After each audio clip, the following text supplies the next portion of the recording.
Ay, sakto na si Freddy. Pangutanaw na kung sa resulta sa kuan. Uy, Fred! Uy, Loy! Kumusta? Okay ra? Oy, Loy! Kumusta nga itong kapitan nga si Dongdong? Nilusot ba siya? Na, ang dungog-dungog Loy na murag na building na siya Loy. Oh? Oo. Nah, grabe lagi. Kerting looyan ni Jaron ba? Ano? Pagdaan ako ang iyang balay na baligya o ang iyang motor. Kita ka to sa iyang motor? Oh. Nakabagtik sa Uy. iyang motor. Baligya ito. Akaluod si karon day, Fred. Narang looyab. Sus! Hindi, problemahan na huloy kay ang iyang porta nga gihatag sa to. Abasing paninglun taad to. Na mo na problema nato karon, Fred. Nawa, Basi. Aw, ako apong ko. Sao man aron?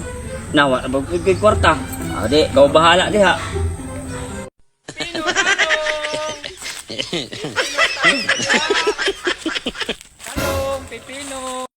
Loy, murag tingog ani kapitan ron, Loy. Usa tingog. Si kapitan Fredo. Uy, si kapitan day na. Oo. Namaligya.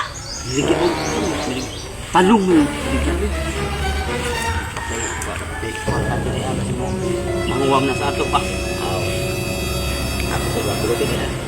Talong! Pipino talong! Sus, di arang ko mga tao di ay! So, tabo ni mo nga. Namaligya ang Pilipino talong. Gani no? Tingnan ako ba? Sabi niya sa sakyan ng balay, kita ko. Ya, karon kita na ko na maligya ni siya upuan. Pipino talong. Kasi tabo nga napildi mo ko sa eleksyon. Pwede, wala mo kung dahil ng padunglan, di man yung ganit kaya naapoy garden, gamay. Nana ko yung mga tanom, may kung manarbaho ko, wala man mo daw sa kuwakit, gidara naman ko. Bakit ka? Diyan naman ka. Kung gani, diyan yung pipino o talong, hindi ganahan mo palitan eh. Kapre.